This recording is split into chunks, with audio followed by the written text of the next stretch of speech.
to our best. Okay, right. So the new year is a good time as any, right, to kind of make these kind of commitments to ourselves and focus on certain goals, right? They can be either about health and fitness, that's our primary topic today, but it can also include whatever personal goals you have, right?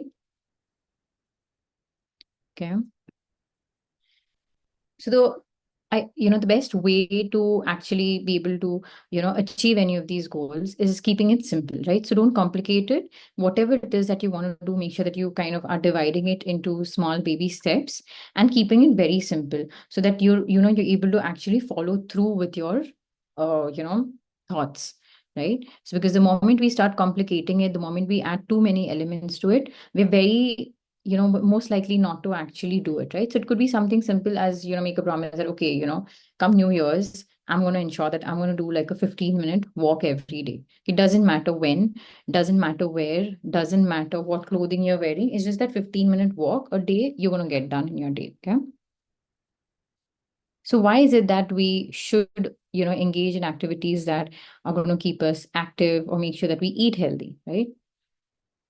So the obvious things. One is definitely because we want to feel better, right? So, losing weight and looking a certain way is just one aspect of it, right? It is just how we perceive it.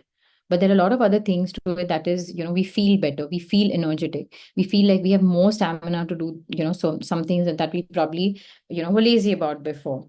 We suddenly start noticing that our sleep pattern has gotten better, right? We're able to sleep on time, we're able to sleep better, even if it is that we're getting 6 hours of sleep or 7 hours of sleep. Initially, probably, we woke up way too many times or it was a disturbed sleep. But now, because we started looking after ourselves, we're working out, eating right, being more mindful about it, we notice that a sleep pattern has changed. Okay. So these are just a few things that, you know, come as a collateral, but a good collateral when we start looking after ourselves. Okay. Physical activity also releases certain hormones like endorphins, right? They reduce our stress. So that is a plus point. Okay. The fact that we're out in the open, there is a lot of sunlight that we are, exposed to. Now we just feel better. Our mood is better.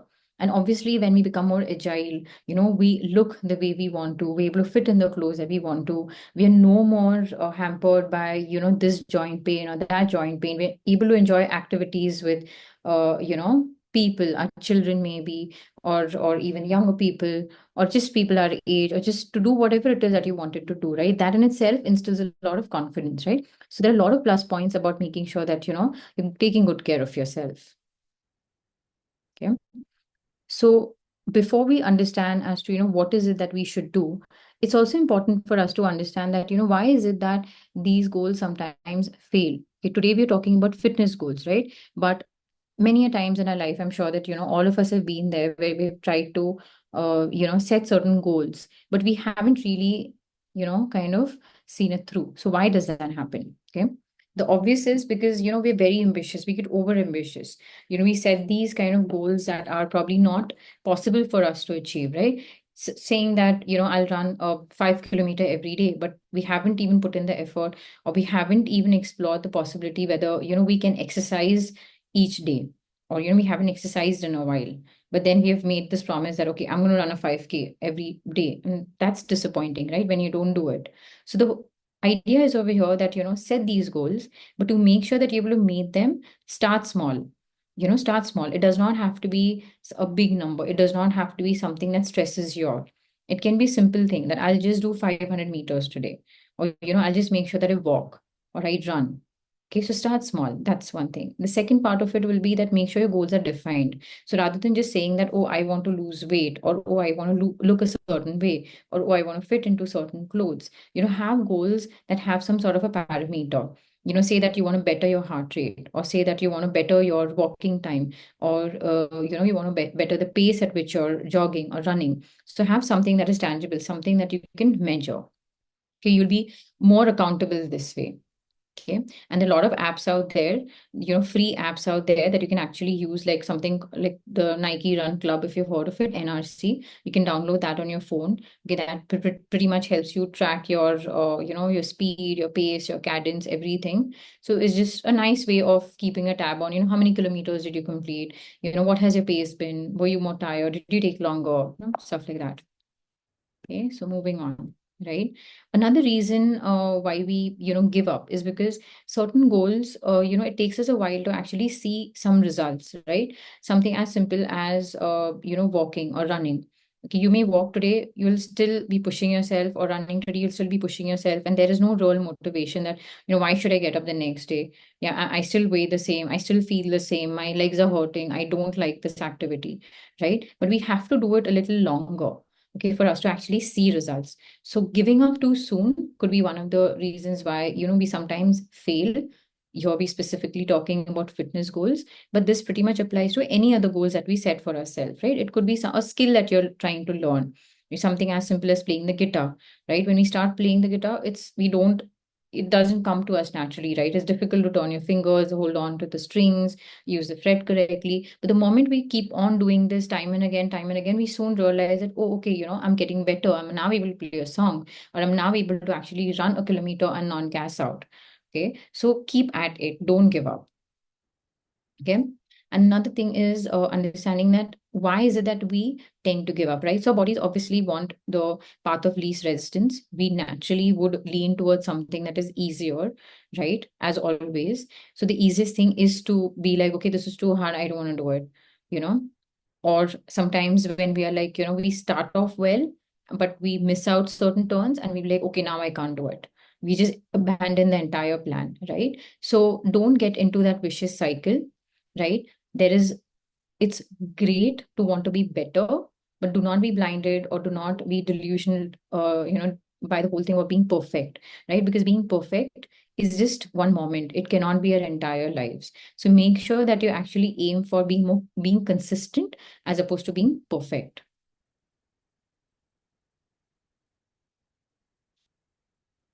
Okay. Also make sure that you have a great system, like a support system around you. Okay. We are less likely to, stop an activity or give up if there is somebody, if we can afford this, again, having a friend along or having a coach, all of this is a luxury at the end of the day, because we all have busy lives, and, it's difficult to match times and difficult to, commute to a place if you're doing some activity together. But if you can afford to have a person accompany you, or maybe wherever it is that you're probably running in the park, you can match timings and be there with that person. So try this, okay? Because just having another person with you, at least initially when you're starting out, till it does not become a habit, till you yourself aren't motivated enough to do it, irrespective of whether the person turns up or no, having some sort of a support system will ensure that you at least stick to it till it becomes a part of your routine. Yeah. So how is it that we can achieve a routine, right? How do we get, now that we've understood what a goal is, we've understood what, could go wrong when we're setting a goal. Now, how is it that we achieve a routine to get to this goal, right? So simple things that one can do. So if you've heard of the 1% rule, right? So it's 1% improvement, which basically means that it's a small portion that you're, promising, that you're committing to, a small change. It's not taking away any significant amount of time, or it is not a significant amount of investment in terms of your resources, or your time. Again, I'll mention again over here. So it could be something like 5 minutes of walking each day. So 5 minutes of walking, if you isolate it and say, you're like, okay, what is 5 minutes going to do for me, right? Or even 15 minutes, right? What is it going to do? Just 15 minutes, I don't even feel tired. But imagine you're doing this every single day, right? Doing 15 minutes every single day is much better than just doing like a 1.5 activity, 1.5 hour activity today, and then absolutely not doing anything for the next 4 days, right? So whatever it is, you set your goals, you set your times, but just make sure that you are more consistent with it. The effort should be, that I'm going to repeat this every single day. Yeah.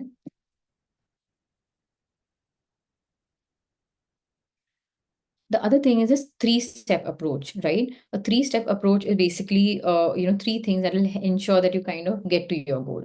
So first is setting a goal again. And as we discussed, your goals have to be smart, right? And what does SMART stand for? Okay, SMART is basically S is for specific. So you have to define what your goal is. It has to be measurable so that you're accountable for it. Set your own parameters. It has to be something that you can achieve, right? Because if you say that I'm going to run a 1 kilometer, but you know that you don't have any place around your house to run, or if you say that I'm going to swim, but the pool is really far away, the goal is great, right? The goal is specific. You want to run or swim. It is measurable that you're saying that I want to do 2 laps, or you're saying that I want to run 1 kilometer. But is it achievable? Maybe not, because you don't have place around your house or the pool is really far away. So make sure it is achievable.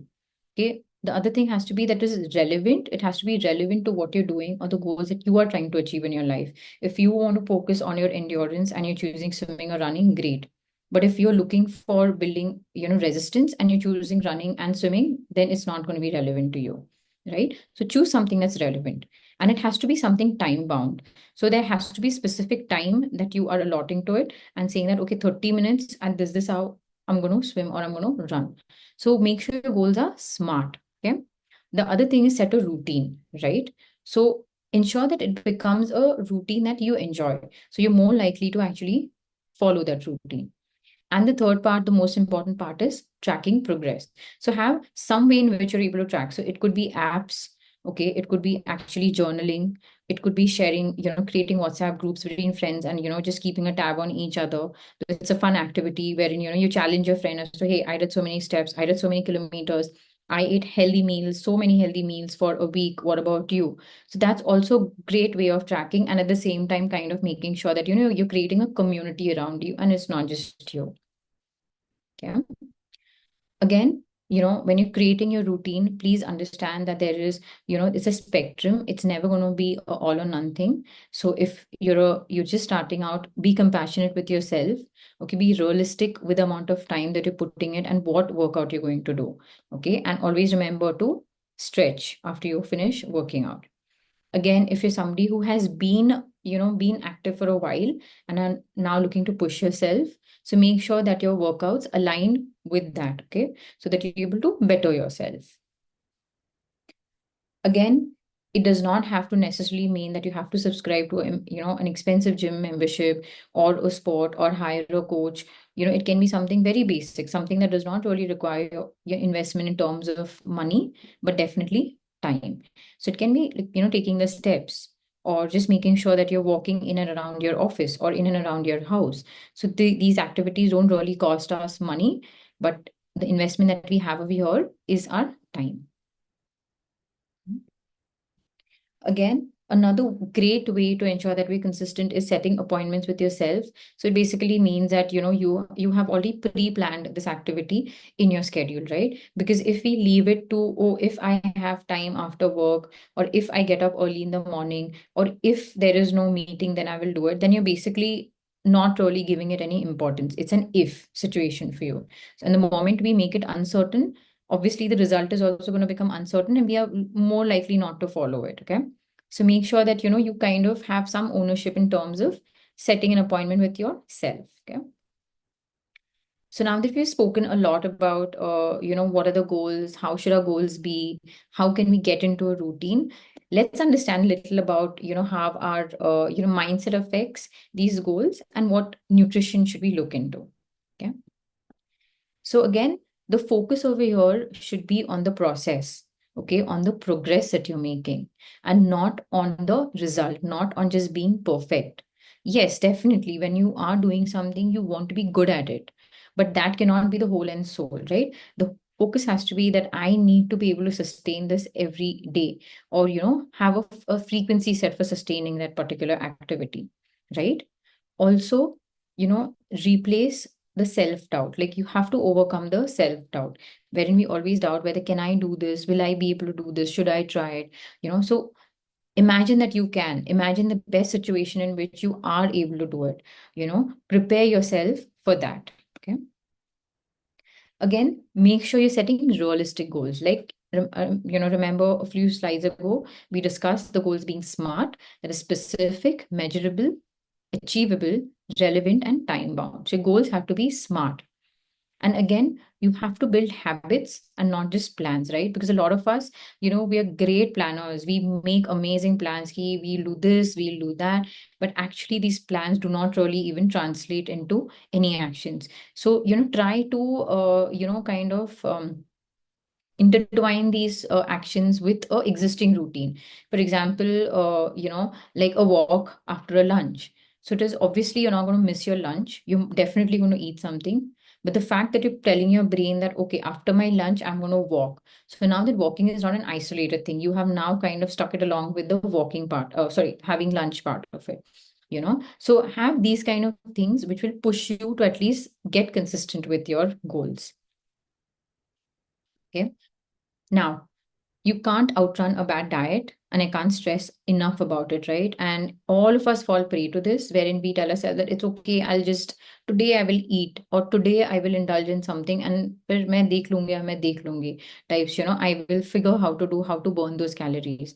But the reality is that, we can probably do this once or twice, but if this becomes a habit, it starts showing, and we cannot outrun a diet that is bad.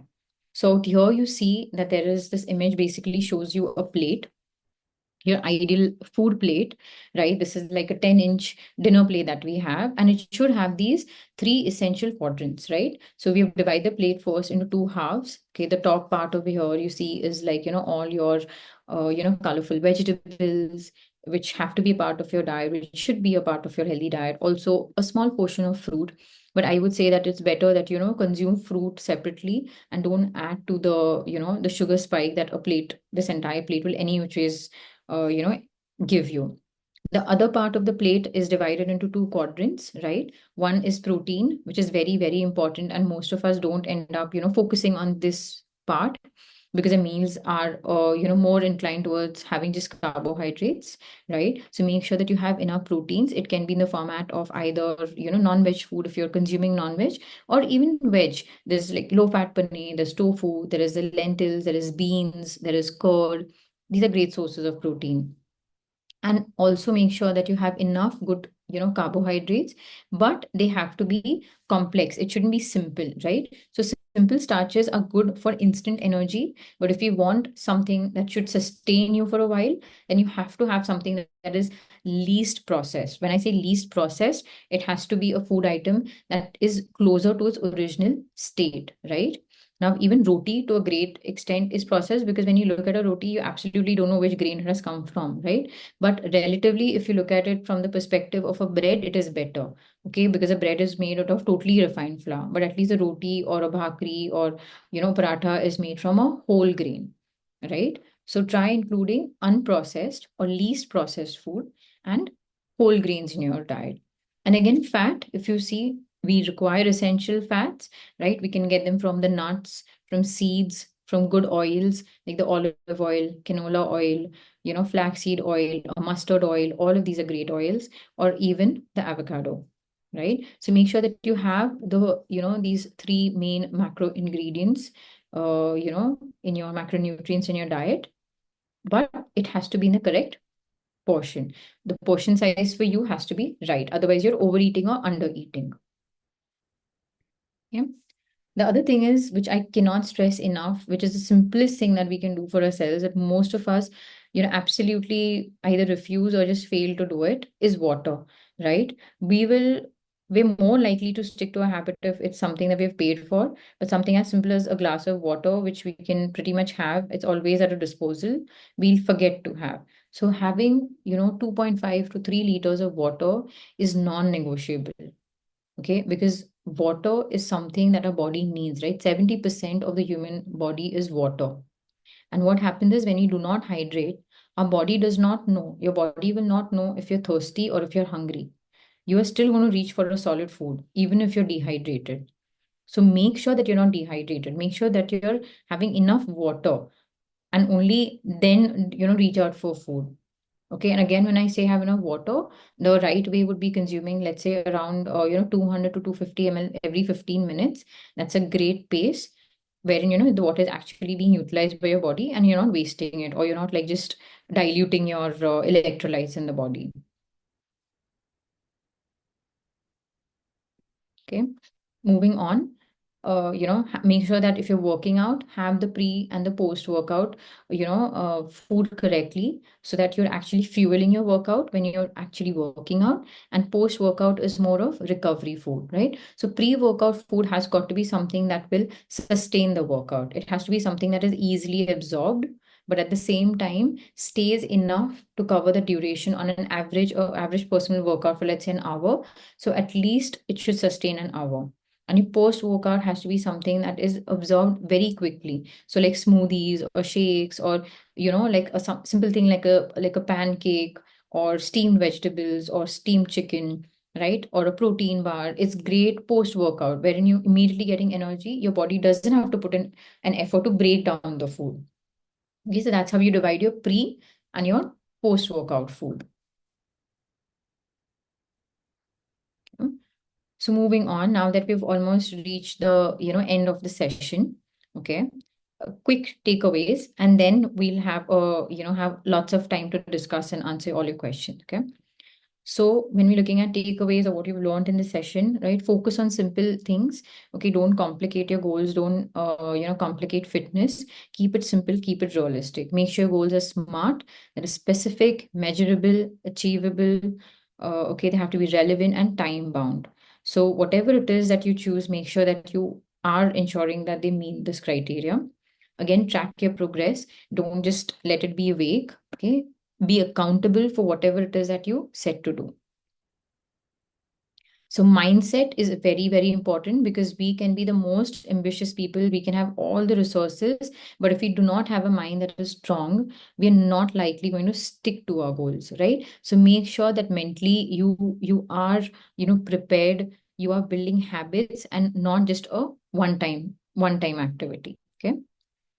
Always make sure that while you're focusing on your body in terms of the physical activity, while you're focusing on your mental health, don't forget nutrition, don't forget your sleep. Okay, all of this goes hand in hand. A human body is a multifaceted thing. We cannot isolate fitness and say that, okay, I'll only focus on working out well, but eating I'll figure later, or I'll only eat right and activity I'll do later. So that's not how it will work. Make sure that you're holistic, your approach is more wholesome about how you want to take care of yourself. Okay. And again, working out with somebody, just tracking your meals with a person if you can, or people. It does not just have to be one person. It can be your spouse, it can be your family members, your brothers, your cousins, your friends. Nowadays, even if you're not together like physically together, we're always connected because of internet and social media platforms. So choose whatever way, whichever way in which you want to stay connected. Take that help from the society, build the community. Okay, have that kind of a exchange. It'll help you kind of stay more accountable with your goals. Okay. So that's as far as I go. Okay, I hope the session has been of some help. Okay, so I'm going to open the floor for questions, and I'm going to leave you with my my Insta handle and my email ID. So in case you want to reach out, or if you have any more questions, please feel free to reach out to me.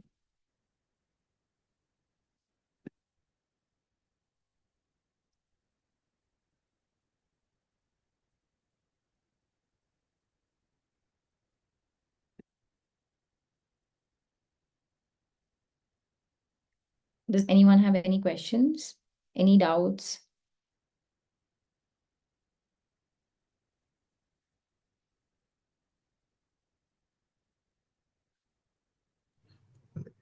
Sonali, you can check the chat box. You can get the questions from there. Just Oh, just a uh, minute. Okay, hang on. Okay. Right. Okay, so the first question over here is eating muesli or oats, quinoa every day good for health, right? So this is Aman. So Aman, right. So see, eating muesli or oats each day is all right. Even quinoa is all right, as I'm assuming that your lipid profile and your sugar levels and everything is has checked out. It's all fine. So eating it in a certain proportion, which is good for you, is completely fine, as long as you are not you're being mindful about what you're combining it with. So when I say what you're combining it with, I mean like like don't have oats and fruits and a fruit juice. Don't do this because oats has a high glycemic index. It is more likely to give you a sugar spike. Okay, it is a carb at the end of the day. So make sure that you're having it with enough fiber and you're having the right portion size for yourself, right? So as long as we are eating these healthy food items, and even while buying it off the shelf, avoid having buying brands that have candied fruit. Like a lot of muesli brands out there have fruits which have a lot of added sugar. So don't buy those brands. Buy brands which are clean, which have either dry fruits but don't have added sugar. Okay, so that should be the focus. The next thing is, which bread do you suggest, brown or white? Okay. This is Sahitya. Okay, I'm sorry if I'm getting your name incorrect. So it's not just about brown or white. To be very honest, most of the breads that we get in the market today, the color may look brown and white, but if you actually read the ingredients at the back, you will see that the bread, even a brown bread, actually has some percentage, a significant percent of refined flour, like maida. So, rather than just dividing the bread into brown or white, I would say it's better that you read the ingredients. The best bread would be the bread that has the ingredient list should be shorter. It should have whole flour, whole wheat flour, or a multi-grain, but a very little amount of refined flour, no added sugars. Avoid, if yeast is not your thing, a sourdough without yeast is great. Also, make sure that does not use palm oil. Okay, it should use oil which is plant-based, but not palm oil. Okay, so there are a lot of brands out there that are making just whole wheat, breads. Like there is a Health Factory that is making it, or even Baker's Dozen, I think, makes certain breads which are just whole grain. These are great. You can try those. Okay. Okay, so Aman again says, because I read that somewhere that eating this regularly is not good. Okay, so again, see, the thing is with oats, quinoas, and muesli is the reason why they say it's not good is because of this, right? So the food in itself is not bad. It is what comes with it or how we're eating it. So as long as you are not eating it with anything that has added sugars to it, or has things which are having more salt in it, it's okay to consume it in the right portion that you require for your body. Then there is no harm in it. Okay. Then there's Mr. Agrawal who says, you mentioned that we have to drink water in some time interval, otherwise it will dilute the electrolytes. May I know how it works? And post workout, what we can take for electrolytes apart from ORS? Okay. So this is like a three-part question. So the first time, okay, I mentioned the time interval being like 15 minutes, and every 15 minutes having like on 200 to 250 ml is great. Okay, sipping on it, not like just gulping it down. Okay. Right, because we want to avoid dilution of electrolytes. The reason is because, okay, how it works is, okay, so the thing is, imagine this, I hope you can see glass of water, right? Our body is this glass of water, okay, and this already has, imagine this had some amount of salt in it, right? Now, this amount of salt is dissolved in this amount of water.